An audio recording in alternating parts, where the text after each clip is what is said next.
300 জন লোকের সামনে একটা ছেলে একদিন এক বার ডান্সার মেয়ের মার্ডার করে চলে যায়। ঘটনাস্থলে এতগুলো লোক থাকা সত্ত্বেও সাক্ষী দেওয়ার পক্ষে একজনও নেই। এমন অবস্থায় মেয়েটির বোন ন্যায় বিচারের জন্য কোমর বেঁধে মাঠে নেমে পড়ে। দোষীদেরকে শাস্তি দিতে গিয়ে সে যে সমস্যাগুলোর সম্মুখীন হয়, সত্যি বলছি আপনার হৃদয় একেবারে ছুঁয়ে যাবে। কিভাবে পানির মতো পরিষ্কার একটা কেস চোখের পলকে কাদা মাখা ঘোলাটে পানির মতো হয়ে যায়, ওইটা আপনি কল্পনাও করতে পারবেন না। বলছিলাম 2011 সালে সত্য ঘটনার উপর নির্মিত Indian crime thriller movie no one killed জেসিকার কথা। সম্পূর্ণ ভিডিওটা অবশ্যই মনোযোগ সহকারে দেখবেন, আশা করছি নিরাশ করবে না। তো চলুন আর বেশি দেরি না করে সোজা গল্পের দিকে যাওয়া যাক। মুভির শুরুটা হয় 1999 সালে দিল্লিতে। রাতের প্রায় 2টা বাজে। এই মেয়েটা ঘুমাচ্ছিল, কিন্তু বারবার তার মোবাইলে কেউ একজন কল করছে। মোবাইলে সে কল রিসিভ করছিল না, তাই যে কলটা করছিল সে এবার টেলিফোনে কল দিতে শুরু করে। আর না পেরে সে কলটা রিসিভ করলে ওই দিক থেকে একটা লোক বলে, সাবরিনা, আমি দিলীপ বলছি। জি হ্যাঁ, এর নাম হচ্ছে সাবরিনা। সাবরিনা বলে, দিলীপ, এখন রাতের 2টা বাজে, এটা কি কল করার সময়? দিলীপ বলে, সাবরিনা, এক্ষুনি বাবা এবং মাকে নিয়ে একটু হসপিটাল আসো, জেসিকার একটা প্রবলেম হয়ে গেছে। সাবরিনা বলে, হসপিটালে কেন, কি হয়েছে জেসিকার? দিলীপ বলে, পার্টিতে কারোর সাথে ঝগড়া লেগেছিল, এরা জেসিকাকে গুলি করে পালিয়েছে, আমরা তাকে হসপিটাল নিয়ে এসেছি, দয়া করে তোমরা তাড়াতাড়ি আসো। এটা শুনে সাবরিনার মাথার উপর যেন আকাশ ভেঙে পড়ে, কারণ জেসিকা হচ্ছে তার বোন। 1 সেকেন্ডও দেরি না করে কান্না করতে করতে সাবরিনা তাড়াতাড়ি হসপিটালে ছুটে আসে। ওইখানে তার পরিচিত অপরিচিত অনেক লোকজন জমা হয়েছিল। সাবরিনা তাদের জিজ্ঞাসা করে, কি হয়েছে আমার বোনের, সে কোথায়, কেউ এভাবে গুলি করে পালাতে কিভাবে পারে? ওইখানে বিক্রম নামের এই ছেলেটাও ছিল। এই মূলত জেসিকার সবচেয়ে ক্লোজ একজন বন্ধু। ঘটনার সময় বিক্রম সেখানে ছিল। পুলিশরা তার কাছ থেকে জিজ্ঞাসাবাদ করছে, ভয় এবং কান্নায় তার মুখ দিয়ে কথাও বেরোচ্ছে না। সাবরিনা দৌড়ে আসে বিক্রমের কাছে। বিক্রম, কি হয়েছে জেসিকার? বিক্রম বলতে শুরু করে। সিন একটুখানি ফ্ল্যাশব্যাকে যায় এই বারটির উপর। এখানে জমজমাট ধুমধাম পার্টি হচ্ছিল। পার্টিতে বারটেন্ডার হয়ে কাজ করছিল জেসিকা এবং তার কিছু বন্ধুরা। এটাই হচ্ছে জেসিকা। তাদের কাজ হচ্ছে ড্রিঙ্ক সার্ভ করা এবং নাচাগানা করে পুরো পার্টিটাকে জমজমাট করে রাখা। জেসিকার টিমে ছিল সে, বিক্রম, প্রিয়া নামের এই মেয়েটি এবং আরও 2 একজন। জেসিকা, বিক্রম, প্রিয়া তারা মূলত ছোটখাটো মডেল, এরকমই পার্টি কনসার্ট এগুলোতে কাজ করে। এই বিক্রম কয়েকটা মুভিতেও কাজ করেছে। যাই হোক, আজকের এই পার্টিটাতে প্রায় 300 জনেরও বেশি লোক ছিল এখানে, যার মধ্যে কেউ কেউ ছিল জেসিকাদের পরিচিত। এর মধ্যে এই লোকটার নাম হচ্ছে পিটার, আর এটা হচ্ছে পিটারের ওয়াইফ মেরি। যাই হোক, সবাই মিলে অনেক এনজয় করছে। জেসিকারাও কিছুক্ষণ ড্রিঙ্ক সার্ভ করছিল, কিছুক্ষণ নাচাগানা, এইগুলোই। পার্টি একদম শেষের দিকে কোত্থেকে যেন এই 3 জন লুচ্চা ছেলে এসে হাজির। একজনের নাম হচ্ছে মানিশ, দ্বিতীয় জনের নাম হচ্ছে লাকি, আর তৃতীয় জনের নাম হচ্ছে লাল। এরা আসা মাত্র প্রথমে প্রিয়ার সাথে লুচ্চামি করতে শুরু করে, তাই প্রিয়া তাড়াতাড়ি ওইখান থেকে সরে জেসিকাদের কাছে চলে যায়। এবার এরা জেসিকাদের গিয়ে বলে ড্রিঙ্ক দিতে। বিক্রম বলে, সরি গাইস, ড্রিঙ্ক তো শেষ, আর তাছাড়াও টাইমস আপ, তাই তারা বার এখন ক্লোজ করে দিবে। মানিশ বলে, আরে শুধু একটা দিয়ে দাও, কিছু হবে না। জেসিকা সোজাসুজি বলে দেয়, বার ক্লোজ। এটা শুনে এরা 3 জন আপাতত এখান থেকে চলে গেলেও যখন বিক্রমরা ভিতরে চলে আসে, তারা 3 জন ওইখানে এসে উপস্থিত। এসে বলে, আরে ভাই, একটা ড্রিঙ্ক দিলে কি এমন হচ্ছে? বিক্রম বলে, সরি স্যার, আপনাদের তো বাইরে বলে দিয়েছি যে বার ক্লোজ, এখন আর ড্রিঙ্ক পাওয়া যাবে না। মানিশ 1000 টাকার একটা নোট বের করে বলে, চল এটা রাখ, আর একটা ড্রিঙ্ক দিয়ে দে। বিক্রম বলে, আরে স্যার, কেন বুঝতে পারছেন না, সব ড্রিঙ্ক শেষ। এরপরও মানিশ বিক্রমের কথা মানছে না। প্রিয়া তাদেরকে বোঝাতে আসলে এরা ধরে প্রিয়াকে খারাপ ভাষায় গালি দিতে শুরু করে। একটু পর সেখানে জেসিকা এসে উপস্থিত। বলে, কি হচ্ছে এখানে? মানিশ বলে, কিছু না, লাল পানি চাই। জেসিকা বলে, ড্রিঙ্ক শেষ, আর কয়বার বলতে হবে তোমাদের, এক কথা কানে যায় না? মানিশ বলে, না যায় না। এই বলে সে ওইখানে এদিক সেদিক ড্রিঙ্ক খুঁজতে শুরু করে দেয়। এইবার জেসিকা রেগে গিয়ে তাদেরকে এখান থেকে গেট আউট হয়ে যেতে বলে। এটা শুনে মানিশও তার উপর রেগে যায়। বলে, কি বললি তুই, কাকে গেট আউট হয়ে যেতে বললি? তুই জানিস আমি কে? এই বলে মানিশ তার প্যান্টের পিছন থেকে একটা মেশিন বের করে জেসিকাদের ধমকাতে শুরু করে। বলে, এবার বল, ড্রিঙ্ক দিবি কি দিবি না? জেসিকা বলে যায় যে ড্রিঙ্ক শেষ। মানিশ তাকে আরও ভয় দেখানোর জন্য উপর একটা ফায়ার করে। তারপরও জেসিকা বলে যায়, কোনো ড্রিঙ্ক পাবে না, গান নিচে নামাও। এভাবে কথা কাটাকাটির এক পর্যায়ে মানিশ কোনো কিছু না ভেবেই রাগের মাথায় জেসিকাকে শুট করে দেয়। ওইখানে উপস্থিত সবাই হতবাক, কারো মুখ দিয়ে কোনো কথা বেরোচ্ছে না। জেসিকাও সাথে সাথে মাটিতে লুটিয়ে পড়ে। মানিশও বুঝতে পারছে না সে কি করে ফেলল। মানিশরা তাড়াতাড়ি এখান থেকে পালাতে শুরু করে দেয়। পিটারের ওয়াইফ মেরি এসে যখন এই অবস্থা দেখে, তখন সে মানিশদেরকে ধরতে যাচ্ছিল, কিন্তু মানিশরা তাকে অতিক্রম করে পালিয়ে যায়। বাইরে এসে জোরে জোরে চিৎকার করে করে বলছে পার্টি বন্ধ করো, এরা তিনজন জেসিকাকে গুলি করে পালাচ্ছে। পিটার কোথায় তুমি, ধরো এদেরকে। পিটাররা সবাই দৌড়ে তো যায়, কিন্তু ততক্ষণে মানিশ এখান থেকে পালিয়ে গেছে। এরপর বিক্রমরা তাড়াতাড়ি জেসিকাকে হসপিটাল নিয়ে আসে।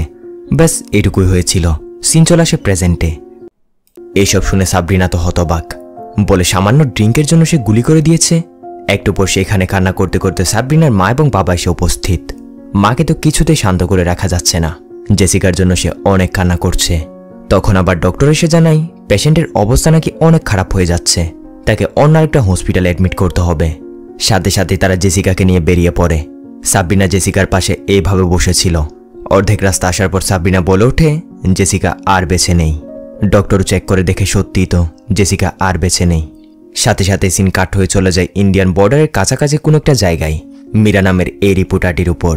কোনো একটা বিষয় নিয়ে এতদিন যাবৎ বর্ডারে ইন্ডিয়া এবং পাকিস্তানের মধ্যে যুদ্ধ চলছিল। আজকে যুদ্ধটা শেষ হয়েছে। মীরা দুঃসাহসিকতার পরিচয় দিয়ে তাদের সোলজারদের পাশে থেকে পুরো যুদ্ধের নিউজটা কভার করেছে। মীরার কাজই হচ্ছে এটা, যেটা অন্য আর সাধারণ রিপোর্টারদের দিয়ে সম্ভব না, ওটা মীরার দ্বারা সম্ভব। মানে তার সাহসিকতার লেভেল চরম পর্যায়ে। যাই হোক, এখান থেকে সুন্দর একটা নিউজ কভার করার পর মীরা আজকের ফ্লাইটে করে তার হোমটাউন দিল্লিতে ফিরছে। মীরা রিল্যাক্সে বসেছিল। পাশের মোটু মীরাকে বলে, এক্সকিউজ মি, আপনাকে কোথাও দেখেছি মনে হচ্ছে। ও হ্যাঁ, মনে পড়েছে, টিভিতে দেখেছি। আপনার মধ্যে অনেক দম আছে বটে। আসলে সরাসরি এরকম কোনোদিন যুদ্ধ দেখিনি তো, একমাত্র আপনার জন্য পসিবল হয়েছে। দেখে অনেক ভালো লাগে, মনে হয় যেন কোনো অ্যাকশন মুভি দেখি। বড় বড় বন্দুক, বড় বড় গাড়ি, ট্রাঙ্ক, ওফ, দেখে কি যে মজা লাগে। এটা শুনে মীরার মাথা গরম হয়ে যায়। বলে, আমাদের সোলজারদের লাশ, এইটা দেখেও মনে হয় তোমার ভালো লাগে, তাই তো? ওইখানে থাকলে না এতক্ষণে তোমার ফেটে যেত। এভাবে মীরা খারাপ ভাষায় লোকটিকে গালি দিয়ে উচিত একটা শিক্ষা দেয়। সবাই মীরার কথা শুনে তার দিকে হা করে তাকিয়েছিল। যাই হোক, একটু পর মীরা বসে বসে নিউজ পেপার পড়ছিল। তখনই তার সামনে কাল রাতের নিউজটা আসে, মানে জেসিকার মার্ডারের নিউজটা। বলা হচ্ছে এখনও তো কাউকে অ্যারেস্ট করা হয়নি, কিন্তু নাম্বার 1 সাসপেক্ট হচ্ছে মিনিস্টারের ছেলে মানিশ। এখান থেকে আমরা বুঝতে পারি যে মানিশ জেসিকার মার্ডারটা করেছে, সে হচ্ছে মিনিস্টারের ছেলে। সাথে সাথে সিন চলে আসে মিনিস্টার এবং তার কিছু লোকের উপর। এইটাই হচ্ছে মিনিস্টার, মানিশের বাবা। আর পাশে সেটা তার খাস লোক, নাম হচ্ছে রাঘব। তার খাস লোক আরও অনেক আছে, সবাইকে পরিচয় করিয়ে টাইম নষ্ট করাটা প্রয়োজন মনে করছি না। রাঘব মিনিস্টারকে বলছে, মানিশকে আপাতত আমাদের মানালি গেস্ট হাউসে লুকিয়ে রেখেছি, কিন্তু সেইখানে কতক্ষণ সেফ আছে ওটা বলতে পারছি না। মিনিস্টার তো রেগে মেগে 100-100, যেভাবেই হোক ছেলেকে বাঁচাতে হবে।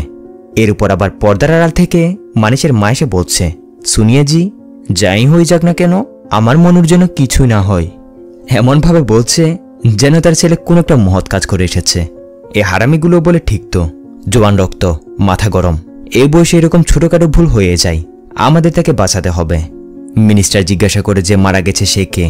রাঘব বলে, আরে 2 টাকার কোনো এক মডেল জেসিকা, মরেছে, আমাদের ছেলেকেও ফাঁসিয়ে গেছে। এটা বলার সাথে সাথে সিন একটু করে জেসিকা এবং তার বড় বোন সাবরিনার উপর চলে যায়। জেসিকা কোনো একটা লেটার নিয়ে এসে সাবরিনাকে দেয়, বলে, দিদি খুলে দেখ, এর ভিতরে সারপ্রাইজ আছে। সাবরিনা তো লেটারটা খুলে দেখে চরম খুশি, কারণ জেসিকা দুবাই বড় সড়ো কোনো একটা বারে অ্যাসিস্ট্যান্ট ম্যানেজারে একটা জব পেয়েছে, যেটা তার স্বপ্ন ছিল। আগামী মাসে তার জয়নিং। কিন্তু সাবরিনা টেনশন হচ্ছে জেসিকা যে দুবাই যাবে, মা বাবাকে মানাবে কে। জেসিকা বলে, কে আর মানাবে, তুই মানাবি, আমার সুইট দিদি, এইটুকু করবি না। এভাবে দুজনের মধ্যে দুষ্টু মিষ্টি অনেক কথাবার্তা হয়। বোন হলো দুজন একদম ফ্রি, বেস্ট ফ্রেন্ডের মতোই। সিন প্রেজেন্টে আসে, জেসিকাকে সমাধি দেওয়া হচ্ছে। সবারই মন খারাপ, জেসিকার জন্য অনেক কান্না করছে। বিক্রম একটু দূরে দাঁড়িয়েছিল, মানে জেসিকার বেস্ট ফ্রেন্ড। সমাধি টমাধি দেওয়ার পর যে যার মতো করে ফিরে যায়। সিন চলে আসে মীরাদের অফিসে, তার উপর। মীরা অফিসে আসা মাত্রই সবাই দাঁড়িয়ে হাততালি দিয়ে তাকে সম্মান জানাচ্ছে, কারণ বর্ডার থেকে যুদ্ধে যে লাইভ নিউজটা সে কভার করেছে ওটা আসলে তার সাহসিকতার পরিচয়। এটা হচ্ছে মীরার বস রোহিত। অফিসে সবার সাথে মীরার ভালো সম্পর্ক। তার বস রোহিতও তার সাথে একদম ফ্রেন্ডলি। একটা প্রজেক্ট কমপ্লিট করতে না করতেই মীরা আরেকটা প্রজেক্ট খুঁজতে শুরু করে দিয়েছে, মানে নেক্সট কি নিয়ে নিউজ করা যায়। রোহিত তাকে জেসিকা মার্ডার কেসের নিউজটা দেখিয়ে বলে, এটা নিয়ে কিছু একটা করতে পারো, এটা এখন ট্রেন্ডিং আছে। মীরা বিষয়টা হাসিতে উড়িয়ে দেয়, বলে, কামন, 300 জনেরও বেশি আই উইটনেস ছিল, সবাই বড় বড় লোক, সবাই জানে মার্ডারটা কে করেছে। এটা একটা open and shut murder case, দোষীকেও পুলিশ তাড়াতাড়ি গ্রেপ্তার করে নিবে। তাই এটা নিয়ে নিউজ করা মানে টাইম ওয়েস্ট করা, তাছাড়া আমি আর কিছুই দেখছি না। মানে মীরা বলতে চাইছে কেসটা পানির মতো পরিষ্কার একটা কেস, নে কোনো স্টোরি নে কোনো মিস্ট্রি। এই জন্য আর কি সে এই বিষয়ে কথা বলতে চাইছে না। যাই হোক, মীরারা এসব নিয়ে কথা বলছিল, তখনই বিনীতা নামের এই মেয়েটি দৌড়ে এসে তাদের বলে, গাইস জলদি আসো, মিনিস্টারের ছেলে মার্ডারের মানুষকে পুলিশ গ্রেপ্তার করে নিয়েছে, ব্রেকিং নিউজ করতে হবে। মীরা কোনো ইন্টারেস্ট দেখায় না। ওইদিকে আমরা সত্যি সত্যি দেখি মানুষকে পুলিশ গ্রেপ্তার করে নিয়েছে। নিউজ পেপার, টিভি চ্যানেল সমস্ত জায়গায় খবরটা ছড়িয়ে পড়ে, কিন্তু মিনিস্টার তো এখনও স্বীকার করছে না যে তার ছেলে মার্ডারার। সে তো বলছে তার ছেলেকে নাকি কেউ ফাঁসাচ্ছে। অন্যদিকে সাবরিনাদের দিন কাটছে কান্নায় কান্নায়। জেসিকার সাথে কাটানো প্রত্যেকটা মুহূর্ত তাদের যেন কুড়িয়ে কুড়িয়ে খাচ্ছে। ওইদিকে মিনিস্টাররা প্ল্যানিং করছিল শহরের বিখ্যাত ক্রিমিনাল লয়ার শ্যামতুলানিকে টাকা দিয়ে তারা কিনে নিবে, যাতে করে কেসটা কোর্টে গেলে তারা জিততে পারে। এর উপর আবার মানিশের মা এসে বলে, যা করার করো, আমার মানিশকে আমার কাছে এনে দাও। মানে পুরো মুভিতে মহিলাটি এই দুইটা লাইন ছাড়া আর কিছু বলে না। বলে বলে তাও এমনভাবে যে বলে আপনার ঘৃণা চলে আসবে। ওইদিকে আমরা মানিশকে দেখি, যাকে কিনা পুলিশ কোনো একটা সেভ লোকেশন নিয়ে এসে জিজ্ঞাসাবাদ করছিল। এইটা হচ্ছে ইন্সপেক্টর এনকে। ফুল নাম কি জানি না, এনকেটাই জানি। আরও একটা বিষয়, এই এনকে হচ্ছে সাবরিনাদের পরিচিত, মানে দূর সম্পর্কের কোনো এক আত্মীয় লাগে। তো এনকে মানিশকে জিজ্ঞাসা করে, বল কেন মেরেছিস? মানিশ বলে, স্যার রাগ উঠে গেছিল। এনকে বলে, কি রাগ উঠে গেছিল বলে তুই কাউকে মেরে দিবি? মানিশ বলে, স্যার আমি তাকে মারতে চাইনি, আমি তাদের জাস্ট ভয় দেখাতে চেয়েছিলাম। গুলিটা আমি কান থেকে 2 ইঞ্চি বাইরে মারতে চেয়েছিলাম, কিন্তু নসিব খারাপ তাই এটা হয়ে গেল। এনকে বলে, তুই কি চশমা পরিস? 2 ইঞ্চির মানেটা বুঝিস তুই? বল বল, এরপর কি করেছিস আগে বল। মানিশ বলতে চাইছে না। এনকে তাকে অনেক রকমের ভয় দেখায়, বলে তোর উপর হাত না তোলার জন্য উপর থেকে অনেক প্রেশার আসছে, তাই আমাকে বাধ্য করিস না হাত তোলার জন্য। মানিশ বলে, স্যার এটা করার পর আমরা 3 জন 3 দিকে পালিয়ে যাই। প্রথমে আমি সুনসান একটা জায়গায় গিয়ে আমার মেশিনটা লুকিয়ে দিই, এরপর লাকির বাসায় গিয়ে 3 জন ওইখানে আশ্রয় নিই। তখন আবার মনে পড়ে আমার গাড়িটা তো বাড়ির সামনে রয়ে গেছে, ওইটা যদি সেখানে থাকে তাহলে তো আমি ধরা খেয়ে যাব। তাই 3 জন তাড়াতাড়ি গিয়ে চুপি চুপি গাড়িটা সেখান থেকে নিয়ে আসে, সাথে মেশিনটাও যেখানে লুকিয়েছিল না ওইখান থেকে সেটা আবারও নিয়ে নেয়। এরপর তারা সোজা আবার লাকির বাসায় চলে আসে। ব্যাস এইটুকুই হয়েছিল। মানিশের স্টেটমেন্টগুলো সবকিছু কিন্তু এনকে রেকর্ড করে নিয়েছে, কিন্তু হাবভাব দেখে যতটুকু বোঝা যায় এই এনকেও তেমন একটা সুবিধার লোক না। অন্যদিকে নিউজ চ্যানেলে বলা হচ্ছে জেসিকা মার্ডার কেসের বাকি 2 আসামি, মানে মানিশের বন্ধু লাকি এবং মনুকেও পুলিশ গ্রেপ্তার করে নিয়েছে। সাথে তাদের গাড়িটা সহ যে 2 গুলিগুলো চালানো হয়েছিল সেই 2 বুলেটের খালি কার্তুজও পুলিশ মেরামত করে নিয়েছে। কার্তুজ মানে তো বুঝতে পারছেন, ফায়ার করার পর মেশিন থেকে যে খালি জিনিসটা পড়ে আর কি। এর সাথে প্রথমে সিলিংয়ে যে ফায়ারটা করা হয়েছিল ওই বুলেটটাও পুলিশ পেয়ে গেছে। এখন বাকি আছে মেশিনটা খুঁজে বের করা, যেটা কোথায় পুলিশও জানে না আর মনীষও স্বীকার করছে না। পরবর্তী সিনে ইন্সপেক্টর এনকে সাবরিনার সাথে কথা বলছে, বলে, সাবরিনা তুই কি বুঝতে পারছিস তুই কাদের সাথে লড়াই করছিস? সাবরিনা বলে, কাদের সাথে মানে কি? তারা যেই হোক না কেন আমার বোনকে মেরেছে, সবাই নিজের চোখে দেখেছে। এনকে বলে, সবাই না, শুধু 7 জন। সেখানে 300 জনেরও বেশি লোক ছিল। সবার কাছ থেকে জিজ্ঞাসা করতে করতে পেরেশান হয়ে গেছি, কিন্তু একজনও যদি সত্যিটা বলতো। সবাই কাপুরুষ, টাকার গোলাম। যার কাছ থেকে জিজ্ঞাসাবাদ করতে গেছি সেই বলছে, স্যার আমি তো ওইখান থেকে 8টার আগে চলে এসেছি। এমনকি কেউ কেউ তো সাফ সাফ বলছে যে সে নাকি ওইখানে ছিল না। আসলে মিনিস্টারদের সবাইকে টাকা দিয়ে কিনে নিয়েছে এবং ভয় দেখিয়ে দিয়েছে। এদের কথাগুলো শুনে আসলে এনকেরও মাথা গরম হয়ে গেছে। এই জন্য আর কি সে সাবরিনাকে বলছে, মনে তো হচ্ছে না এই লড়াই তুই জিততে পারবি। মাত্র 7 জন ছাড়া সবাই বলছে তারা নাকি ওইখানে ছিলই না। এই 7 জনের মধ্যে প্রাইম উইটনেস হচ্ছে বিক্রম। বিক্রমই এফআইআরে সাইন করেছে। এখন কেসটা জলদি কোর্ট উঠবে, কিন্তু এই 7 উইটনেসের মধ্যে একজনও যদি মিথ্যা বলে দেয় না তাহলে কেসটা পুরো ঘুরে যেতে পারে। তাই ভালো হয় আগেভাগে সাবরিনা তুই নিজে গিয়ে তাদের সাথে কথা বল, তাদেরকে রিকোয়েস্ট কর যেন তারা সত্যিটাই বলে। পরের সিনে সাবরিনা বেরিয়ে পড়ে। প্রথমে আসা হচ্ছে বাড়ির ওয়াচম্যান এই লোকটার কাছে, যে কিনা ঘটনার সময় ওইখানে ছিল। সাবরিনা তাকে বলে, আপনি তো ঘটনার সময় ওইখানে ছিলেন, কি হয়েছে না হয়েছে সবকিছু দেখেছেন, দয়া করে আদালতে সত্যিটা বলিয়েন। এই ওয়াচম্যান বলে, দিদি আমি তো সত্যিটা বলতে চাই, কিন্তু গ্রামে আমার অসুস্থ মা বউ বাচ্চা পড়ে আছে, তাদের সেফটি কে দিবে? আমাকে মাফ করবেন, আমি এইসব ঝামেলার মধ্যে পড়তে চাই না। সাবরিনা বুঝে যাই মিনিস্টারকে ভয় দেখিয়ে দিয়েছে। অন্যদিকে মিনিস্টারকে তার এক ছেলা বলছে, স্যার 7 জনের মধ্য থেকে একজনকে তো সেট করে নিয়েছি। মিনিস্টার বলে, আর বাকি 6 জন? এ বলে, তারাও হয়ে যাবে, আপনি কোনো চিন্তা করবেন না। এইদিকে সাবরিনা যাই হচ্ছে অন্য আরেকজন উইটনেসের কাছে। এই মূলত ঘটনার সময় ওইখানে ছিল আর নিজের স্বচক্ষে সবকিছু দেখেছে। একদম বুক ফুলিয়ে সাবরিনাকে বলে, আরে এত বড় একটা অপরাধ করে এই শালা কেমনে ছুটে দেখবো তো আমি, সততা নামের একটা জিনিস থাকা দরকার মানুষের মধ্যে। আমার মধ্যে সেই সততাটা এখনো বেঁচে আছে। যেটা সত্য আমি সেটাই বলবো, কেউই আমাকে আটকাতে পারবে না। আপনি কোনো চিন্তা করবেন না সাবরিনা জি, আমি আপনার পাশে আছি। কিন্তু আপনি তো জানেনই আজকাল আমার একটু প্রবলেম চলছে, কিছু টাকা লোন আছে, এর বদলে যদি কিছু হেল্প করতেন আর কি। এই লোকটা সাবরিনার কাছে 50,000 টাকা চাই, কিন্তু সাবরিনাদের কাছে অত টাকা নেই। 15-20 হাজার মতো ছিল, ওইগুলো লোকটাকে দিয়ে দেয়। লোকটাও সাবরিনাদের ওয়াদা করে, মা কাসাম আমি কোর্টে সত্যিটাই বলবো। যাই হোক, এরপর সাবরিনা যাই হচ্ছে জেসিকার একদম কাছের বন্ধু ওই প্রিয়া নামের একটা মেয়ে ছিল না, তার কাছে। প্রিয়া অবশ্যই ওই হারামিটার শাস্তি চাই, জেসিকাকে সে অনেক দেখতে পারত। এরপর এখান থেকে সাবরিনা যাই হচ্ছে পিটারের ওয়াইফ মেরির কাছে, মানে যে ম্যানেজারকে ধরার জন্য দৌড়ে এসেছিল। এখানে আমরা আরও একটা বিষয় জানতে পারি, যে বার্টিতে পার্টি হচ্ছিল সে বারটা মূলত এই মেরিদেরই। মেরিকেও মিনিস্টারের লোকজন ভয় দেখিয়ে দিয়েছে, যার জন্য সেও সত্যটা বলতে রাজি হচ্ছে না। সাবরিনাকে বলে সরি আমি শিওর হতে পারছি না ওইটা কি মনীষী ছিল নাকি অন্য কেউ। সাবরিনা বুঝে যায় এই টাকার কাছে বিক্রি হয়ে গেছে, তাই তাকে আর বেশি কিছু না বলে সাবরিনা সেখান থেকে চলে আসে। সিন চলে যায় মিনিস্টারদের উপর, যারা কিনা এই শহরের নাম্বার 1 ক্রিমিনাল লয়ার শ্যাম তুলানির সাথে গিয়ে কথা বলছে। এই শ্যাম তুলানি এখনো পর্যন্ত একটা কেসও হারেনি, মানিশের কেসটাও এই হ্যান্ডেল করবে বলে। কেসের প্রাইম সাসপেক্ট হচ্ছে বিক্রম, এর বয়ানি সবার থেকে উপরে। যদি কোনো রকম করে এর মুখটা বন্ধ করা যায় তাহলে কেসটা আমরা পুরোপুরি ঘুরিয়ে দিতে পারবো। এরপর সিন শিফট হয়ে রাতে বিক্রমের উপর। বিক্রম থাকে হচ্ছে অন্য শহরে, কলকাতায়। সাবরিনা বিক্রমের কাছে কল করেছে, কিন্তু সাবরিনার আওয়াজ শুনে বিক্রম কোনো কথাই বলছে না। বিক্রমের মা এসে তাকে জিজ্ঞাসা করে কে কল করেছে, বাংলাতেই জিজ্ঞাসা করে, কারণ তারা কলকাতা বাঙালি। যখন তার মা জানতে পারে এটা সাবরিনা জেসিকার ব্যাপারে কল করেছে, তখন সেও কোনো কথা বলা ছাড়া কলটা কাট করে দেয়। স্পষ্ট বোঝা যাচ্ছে এদেরকেও মিনিস্টারের লোকজন ভয় দেখিয়ে দিয়েছে, তাই এরাও এইসব ঝামেলার মধ্যে পড়তে চাইছে না। বিক্রমের কাছ থেকে এমন রেসপন্স পেয়ে সাবরিনাদের মন খারাপ হয়ে যায়, যার জন্য পরের সিনে সাবরিনা কলকাতায় এসে উপস্থিত, বিক্রমের সাথে সরাসরি কথা বলবে। এ আশা নিয়ে সাবরিনা বিক্রমের বাসায় যায় তো ঠিকই, কিন্তু দারোয়ান তাকে ভিতরে ঢুকতে দেয় না। সাবরিনা অনেক রিকোয়েস্ট করে, বলে অনেক দূর থেকে এসেছি, শুধু 5 মিনিট বিক্রমের সাথে কথা বলবো। বিক্রম জানালা দিয়ে সব কিছুই দেখছে, কিন্তু সে সাবরিনার সাথে দেখা করে না। সাবরিনাও মন খারাপ করে সেখান থেকে চলে আসে।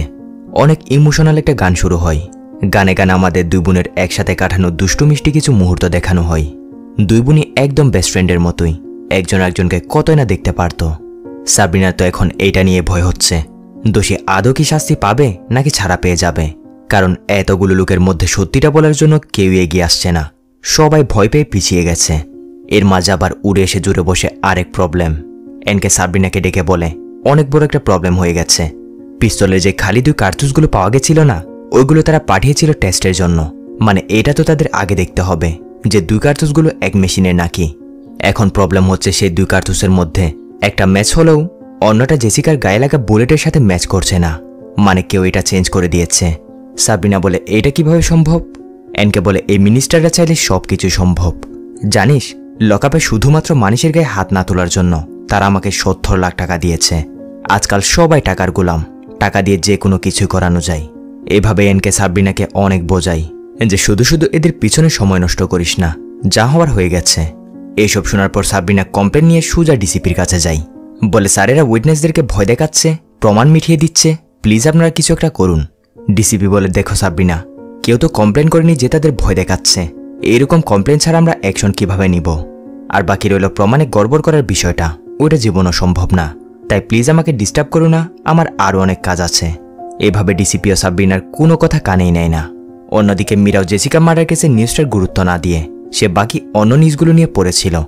তার সহকারীরা তাকে বারবার বলছে জেসিকা মার্ডার কেসে নিউজটার নতুন নতুন তথ্য সামনে আসছে, প্লিজ এটা নিয়ে একবার ভাব। কিন্তু না, মীরাই বিষয়টা কানে নিচ্ছে না, কারণ ওই যে সে মনে করছে কেসটা পানির মতো পরিষ্কার। ওইদিকে সাবরিনা খবর পেয়েছে বিক্রম বর্তমানে কোনো একটা 5 স্টার হোটেলে উঠেছে, মানে ওইখানে গেলে তাকে পাওয়া যাবে। সাবরিনা হোটেলটির রিসিপশনে কল করে বিক্রমের ব্যাপারে জিজ্ঞাসা করে। এরা বলে জি, বিক্রম স্যার আজকে এখানে চেকিং করিয়েছে, আপনি কি তার জন্য কোনো মেসেজ দিতে চান? সাবরিনা কিছুই বলে না, জাস্ট পরের সিনে সুজয় 5 স্টার হোটেলে গিয়ে উপস্থিত। গিয়ে রিসিপশনে তার পরিচয় দেয়, বিক্রমের ব্যাপারে জিজ্ঞাসা করে। রিসিপশনিস্ট এই মেয়েটি বলে ম্যাডাম স্যার তো একটু আগে চেক আউট করে চলে গেছেন, আমি ওনাকে বলেওছিলাম যে কালকে আপনি কল করেছেন, কিন্তু তিনি কিছু বলেননি। এটা শুনে সাবরিনা আরও ভেঙে পড়ে।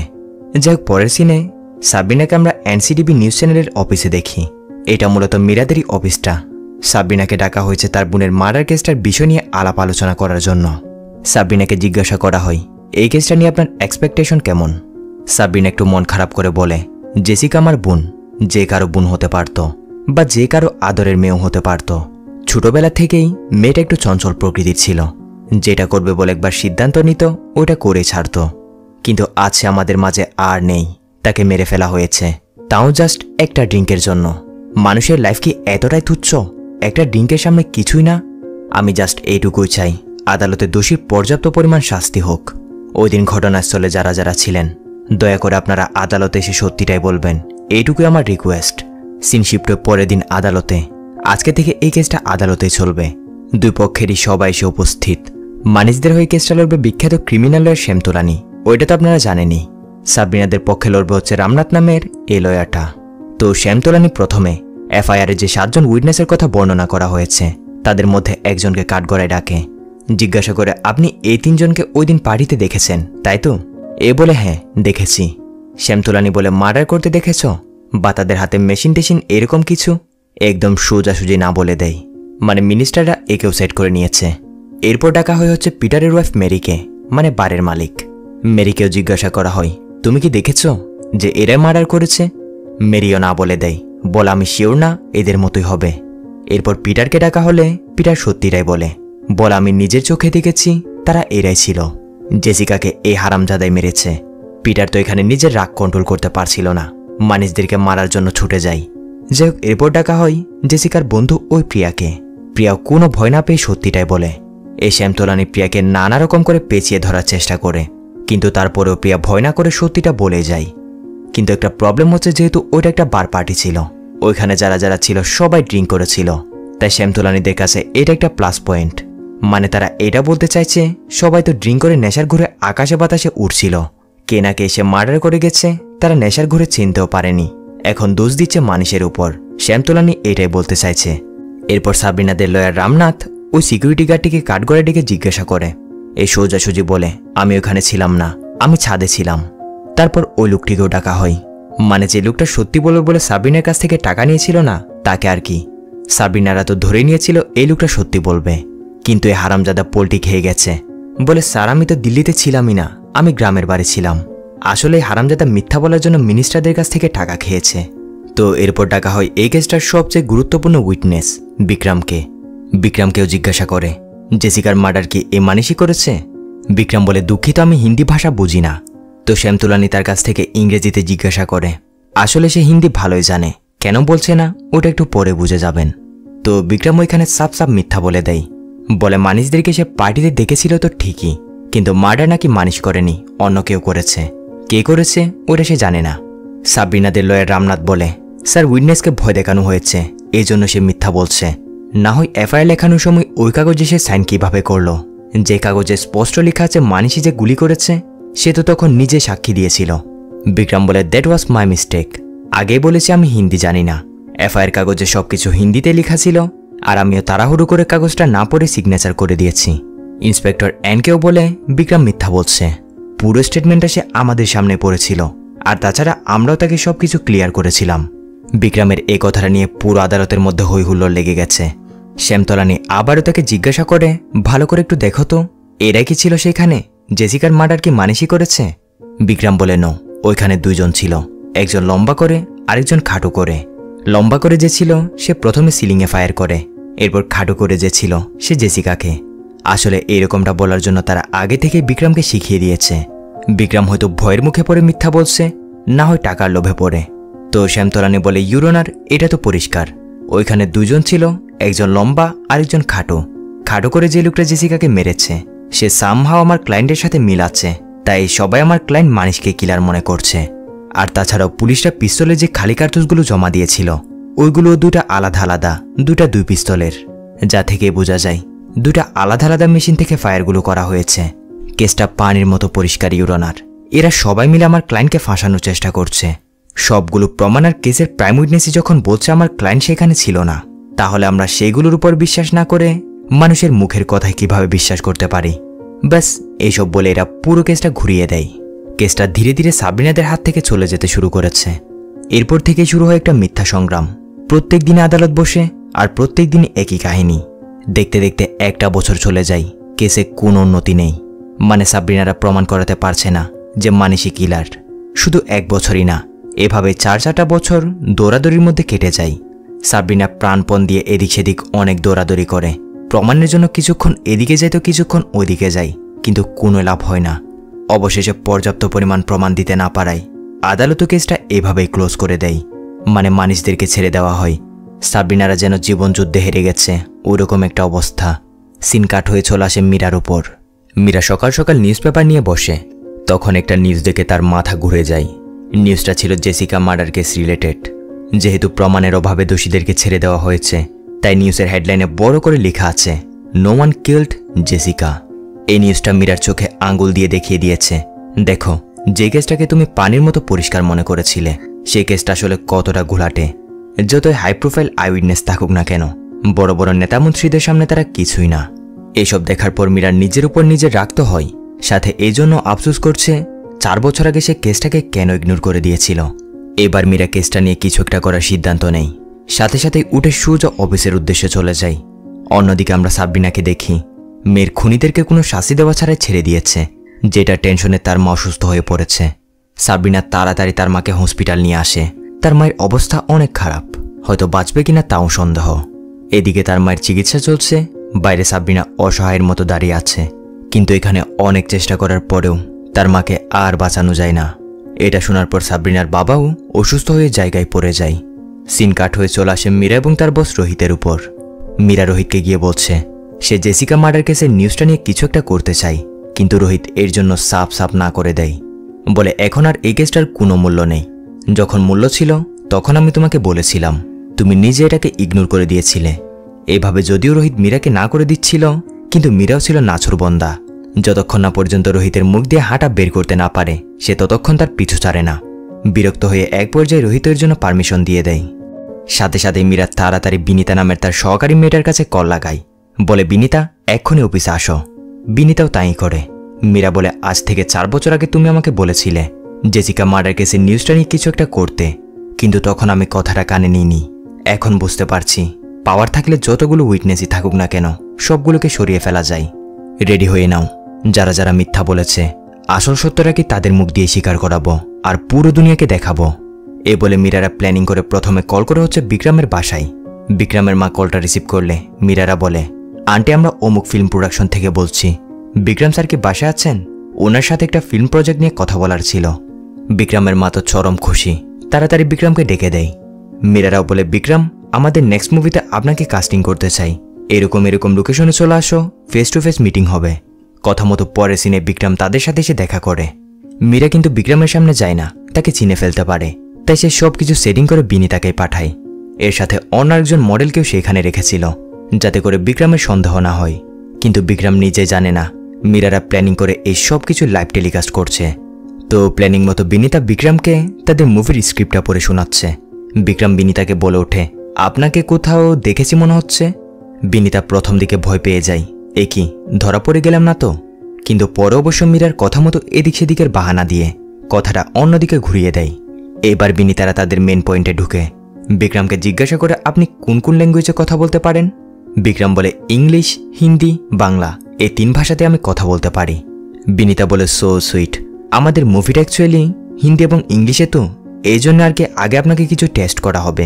আমরা আপনাকে পরীক্ষা করে দেখব যে আপনি হিন্দিটা ঠিকঠাকভাবে বলতে পারেন নাকি। সো হিন্দিতে আমাদের কিছু একটা বলে দেখান।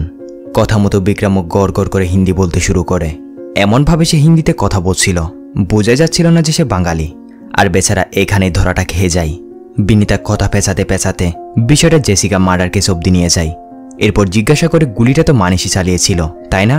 আপনিও তো তখন ওইখানে ছিলেন, তো আপনি সত্যিটা বলেননি কেন? বিক্রম বলে, 1 কোটি টাকা আরেকটা গুলি খাওয়া, দুটার মধ্যে পার্থক্য আছে। কেউ আমাকে সে সোজাসুজি বলেছে, হয় 1 কোটি টাকা নাও, না হয় একটা গুলি খাও, দুটার মধ্যে কোনটা করবে বলো? প্রথম অপশনটা আমি বেছে নিয়েছি, কারণ তাদের পিছনে লেগে আমি আমার লাইফটা শেষ করতে চাই না। তাদের অনেক ক্ষমতা, তারা সত্যকে মিথ্যা বানাতে পারে, মিথ্যাকে সত্য বানাতে পারে। ব্যাস, এর মুখ দিয়ে এই সব কিছু স্বীকার করিয়ে নিয়ে মীরারা সব কিছু টিভিতে দেখিয়ে দেয়। সাথে মীরা বলে, এটাই কি একজন সাধারণ মানুষের ইনসাফ? ক্ষমতার কাছে কি সাধারণ মানুষ এভাবে হেরে যায়? আমরা সব উইটনেসদের নিজের মুখ দিয়ে স্বীকার করাবো যে তারা ভয়ের মুখে পড়ে মিথ্যা বলেছে। এরপর আপনারাই ডিসাইড করবেন জেসিকা মার্ডার কেসে ইনসাফ হওয়া প্রয়োজন নাকি প্রয়োজন না। এরপর মীরারা প্ল্যানিং করে কল করে হচ্ছে ওই ওয়াচম্যানের কাছে, যে কিনা ঘটনার সময় ওইখানেই ছিল। এদিক সেদিকের কথার জালে ফাঁসিয়ে মীরারা এর মুখ থেকেও সত্যিটা বের করিয়ে নেয়। এদিকে কল রেকর্ড সহ সব কিছু টিভিতে লাইভ টেলিকাস্ট হচ্ছে। এভাবেই একে একে মীরারা যারা যারা মিথ্যা বলেছিল প্ল্যানিং করে তাদের নিজেদের মুখ দিয়ে সব সত্যিগুলো স্বীকার করিয়ে নেয় এবং টিভিতে লাইভ সবার সামনে দেখায়। এসবের ফলে সবাই আবার জেসিকা মার্ডার কেস নিয়ে আলোচনা করতে শুরু করে। এদিকে মিনিস্টারদের তো হাওয়া টাইট হয়ে যাচ্ছিল, এখন যদি আবার এইসব শুরু হয় তাহলে কি না কি হয়ে যায়। এদিকে আমরা ওই ইন্সপেক্টর এনকে দেখি, যেও কিনা এইসব নিউজগুলো দেখার পর একরকম হয়ে সোজা পুলিশ স্টেশনে আসে। সিন কাট হয়ে চলে যায় রাতে মীরার বাসায়। মীরা টেলিফোনে তার বাবার সাথে কথা বলছিল, এদিকে দরজায় কেউ একজন এসে নক করছে। মীরা গিয়ে দরজা খুলে, কিন্তু বাইরে কেউই নেই।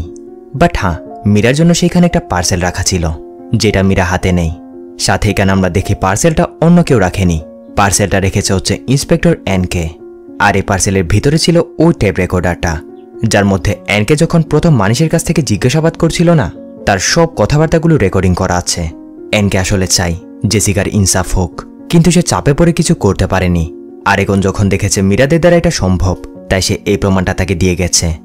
মীরাও সাথে সাথে ব্রেকিং নিউজে পুরো দুনিয়াকে রেকর্ডিংটা শোনায়, বলে এতদিন আপনারা জেনেছেন ভয় দেখিয়ে উইটনেসদেরকে দিয়ে মিথ্যা বলানো হয়েছে, এবার আসল সত্যটা কি যে অপরাধ করেছে তার মুখ থেকে শুনুন। ব্যাস, এখান থেকে কেসটা অন্যদিকে বড়সড় একটা টার্ন নিয়ে নেয়। সাধারণ জনগণ সবাই ধীরে ধীরে বুঝতে পারছে টাকা এবং পাওয়ারের জুড়ে কিভাবে কেসটাকে মাটি চাপা দিয়ে দেওয়া হয়েছিল। কেসটা নিয়ে সবার মধ্যে এখন একটা কিউরিসিটি জমতে শুরু করেছে। মীরাও বলছে কেসটা রিওপেন হওয়া চাই, দোষীদেরকে আবারও আইনের আওতায় নিয়ে এসে পর্যাপ্ত পরিমাণ শাস্তির ব্যবস্থা হওয়া চাই। যদি আমার মতো আপনারা সবাই চান যে দোষীদের শাস্তি হোক, তাহলে 666 নাম্বার SMS করুন, জাস্টিস ফর জেসিকা। এটা বলার 20 মিনিট যেতে না যেতেই বিনিতা দৌড়াতে দৌড়াতে সে মীরাকে বলে, মীরা জলদি আই, দেখে যা। 20 মিনিটের ভিতর 1000-এর উপর SMS, সাথে কলও। সবার মাঝে নিউজটা ছড়িয়ে পড়েছে, আর সবার মুখে মুখে একটাই কথা, জাস্টিস ফর জেসিকা। সবাই বলছে খুনি নিজে স্বীকার করেছিল যে সে মার্ডার করেছে, এরপরও সে ছাড়া কিভাবে পায়। শুধু একজন দুজন নয়, জেসিকার জাস্টিসের জন্য এখন পুরো ইন্ডিয়া একত্রিত হয়েছে। অনেক লোকজন সাবরিনাদের বাসার সামনেও জড়ো হয় তাদেরকে সান্ত্বনা দেওয়ার জন্য, কিন্তু কেন যায় না সাবরিনা এসবের মধ্যে আর পড়তে চাইছে না, সে এইসব থেকে পালিয়ে বেড়াচ্ছে। কিন্তু লোকজন তো থেমে থাকবে না, তারা দলে দলে মিছিল করতে শুরু করে দেয়। এইসবের ফলে এদিকে প্রেশার পড়ছিল মিনিস্টারের উপর। সিএম কল করে বলে, এইসব কি দেখছি, দেখো যা কিছু হচ্ছে তার জন্য আমাদের পার্টির নাম খারাপ হবে। যেহেতু সামনে ইলেকশনও, তাই তোমাকে আর পার্টিতে রেখে আমি কোনো রকমের রিস্ক নিতে চাই না। যদিও মিনিস্টার সিএমকে অনেক রিকোয়েস্ট করে, বোঝানোর অনেক চেষ্টা করে, কিন্তু এখন পার্টি প্রশাসন সব কিছুর উপরই সাধারণ জনগণদের দারুণভাবে প্রেশার আসছে।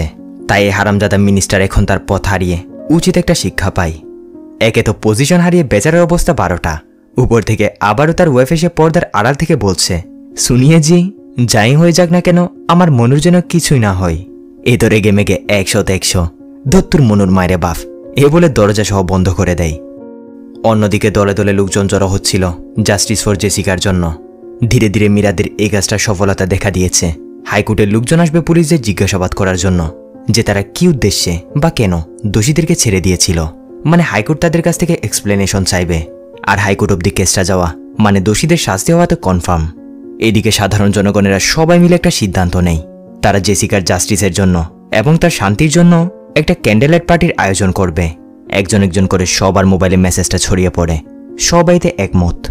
এদিকে মীরা এবার সিদ্ধান্ত নিয়ে সে সাবরিনার সাথে কথা বলবে, কিন্তু সাবরিনা কোনো রেসপন্স করছে না। এতগুলো কল করার পরেও সে কলগুলো কেটে দিচ্ছে, যার জন্য পরের সিনে মীরা সুজাতার দরজায় গিয়ে উপস্থিত, বলে পুরো দুনিয়া তোমার বোনের জন্য লড়াই করছে আর তুমি কিনা তাদেরকে পিঠ দেখিয়ে পালাচ্ছ। সাবরিনা বলে, তোমরা এখন যে লড়াইটা লড়ছ ওইটা আমি অনেক আগে লড়ে ফেলেছি, তোমরা এখন যা জানতে পেরেছ ওইটা আমি আজ থেকে 4 বছর আগে জেনেছি। এই ন্যায়ের জন্য লড়তে লড়তে আমার অর্ধেক জীবনটাই চলে গেছে, কিন্তু অবশেষে গিয়ে কি পেলাম? খালি হাত। এখন তোমরা যা ইচ্ছা করো গা, আমার এতে কোনো মাথা ব্যথা নেই, আমি আর এসবের মধ্যে পড়তে চাই না। মীরা তাকে বুঝাই, তুমি এসব থেকে পিছে হাঁটতে চাও, তাহলে হাজার হাজার লাখ লাখ মানুষ কার বোনের জন্য লড়াই করছে? জেসিকা শুধু তোমার বোন না, প্রথম থেকেই এই লড়াইটা শুধু তোমার একার ছিল না, জাস্ট সবার বুঝতে একটু দেরি হয়েছে। এখন সময় এসেছে সবাই মিলে একত্রিত হওয়ার, দোষীকে শাস্তি দিয়ে ছাড়ব। কাল জেসিকার স্মরণে একটা ক্যান্ডেল লাইট পার্টির আয়োজন করা হয়েছে, আশা করি তুমি নিশ্চয় আসবে। এই বলে মীরা এখান থেকে চলে যায়। সাবরিনা মন খারাপ করে জেসিকার ফটোর দিকে তাকিয়ে তার কথা ভাবতে শুরু করে। সিন একটু করে ফ্ল্যাশব্যাকে যায়। একদিন সাবরিনা এবং জেসিকা কোথা থেকে ফিরছিল, তখনই একই পথ দিয়ে সাইকেলে করে দুজন লোক যাওয়ার সময় সাবরিনাকে খারাপ উদ্দেশ্য নিয়ে টাচ করে চলে যায়। এইটা দেখে জেসিকা তো রেগে মেগে 100 তুই কার বোনকে টাচ করলি। দৌড়ে গিয়ে জেসিকা লোকগুলোকে ধরে এরপর একাই তাদের উধুম কেলানি দিতে শুরু করে দেয়। সে লোকটাকে অনেক মারে। লোকটা কোনো রকম পালিয়ে গিয়ে তার যান বাঁচায়। সাবরিনা বলে, কি শুধু শুধু লড়াই শুরু করে দিলি, বাদ দে না এসব। জেসিকা বলে, বাদ দিব মানে? আরে পাগলি, এটা তোর গ্রামের বাড়ি না, এটা দিল্লি। এখানে লড়াই করতে শিখ, না হয় আজকে টাচ করে গেছে, কালকে দেখবি রেপ করে দিয়ে মেরে চলে যাবে। জেসিকার এই কথাটা এখন সাবরিনাকে ভিতর থেকে কুড়িয়ে কুড়িয়ে খাচ্ছে। যাই হোক, সিন প্রেজেন্টে আসে। আজকে জেসিকার জন্য সেই ক্যান্ডেলের পার্টি। একজন একজন করে ধীরে ধীরে মানুষজন আসতে শুরু করেছে। এভাবেই দেখতে দেখতে অনেক লোকজন এসে জমা হয়, সাথে মীরারাও। মীরারা পৌঁছে আছে সাবরিনা কখন আসবে। একটু পর সব কিছু ভুলে গিয়ে সাবরিনাও এসে উপস্থিত। দেখতে দেখতে হাজার হাজার মানুষ জমা হয়েছে। সবাই হাতে মোমবাতি নিয়ে জেসিকার জন্য শান্তি কামনা করছে। সবার মুখে একটাই স্লোগান, জাস্টিস ফর জেসিকা। সারা রাত ধরে সবাই এই আন্দোলনটা করে যায়। এইসব দেখে বিক্রমও নিজেকে নিজে গিল্টি ফিল করছে। সত্যিটা না বলে সে যে কত বড় একটা অন্যায় করেছে, এখন সেটা সে বুঝতে পারছে। সিন কাট হয়ে যায়। শিফট হয়ে পরের দিন সাবরিনার উপর। সাবরিনা জেসিকার সমাধির সামনে মন খারাপ করে দাঁড়িয়ে আছে। তখনই মীরা সেখানে দৌড়াতে দৌড়াতে সে তাকে বলে, সাবরিনা, আমরা জিতে গেছি। হাইকোর্ট কেসটাকে ফাস্ট ট্র্যাক করে দিয়েছে, যার অর্থ দোষীদেরকে আবারও গ্রেপ্তার করার সিদ্ধান্ত দিয়ে দিয়েছে। মীরা সাবরিনাকে হাইকোর্টে সেই নোটিশটা দেখায়, যেটা দেখে সাবরিনা তো খুশি থেকে এবারে কান্নাই করে দেয়। কারণ হাইকোর্টে সেই নোটিশে পরিষ্কার লেখা আছে, শুধু গ্রেপ্তারি না, দোষীদেরকে পর্যাপ্ত পরিমাণ শাস্তিও দেওয়া হয়েছে। জেসিকাকে মারার জন্য মানিশকে দেওয়া হয়েছে যাবজ্জীবনের কারাদণ্ড। আর তার সাথে যে দুই বন্ধু ছিল, লাকি এবং লাল, তাদেরকে 4 বছরের সাজা দেওয়া হয়েছে। পাশাপাশি যে উইটনেসগুলো আদালতে সত্যকে মিথ্যা বলেছিল, তাদেরকেও পর্যাপ্ত পরিমাণ শাস্তি দেওয়া হয়। সত্যি মীরার মতো একজন রিপোর্টারের এগিয়ে আসার জন্য আজ এটা সম্ভব হয়েছে। না হয় ক্ষমতাধারী এই মানুষ নামের অমানুষ লোকদের কাছে এইসব অপরাধ কিছুই না। ক্ষমতা আর পাওয়ারের জোর দেখিয়ে তারা যে কোনো কিছু থেকে বেরিয়ে আসতে পারে। তাদেরকে দমন করার একটা উপায় আছে, মীরার মতো ন্যায়ের পক্ষে সবারই এগিয়ে আসা। যাই হোক, বেশি কিছু বলে ভিডিওটা আর বড় করতে চাই না। মুভিও এখানে শেষ হয়ে যায়, আর আমিও ভিডিওটা এখানে শেষ করছি। আপনারা কিন্তু যাওয়ার আগে সামাজিক কাজটা করে যেতে ভুলবেন না। দেখা হবে পরবর্তী ভিডিওতে। ভালো থাকবেন, সুস্থ থাকবেন। Tata, bye bye.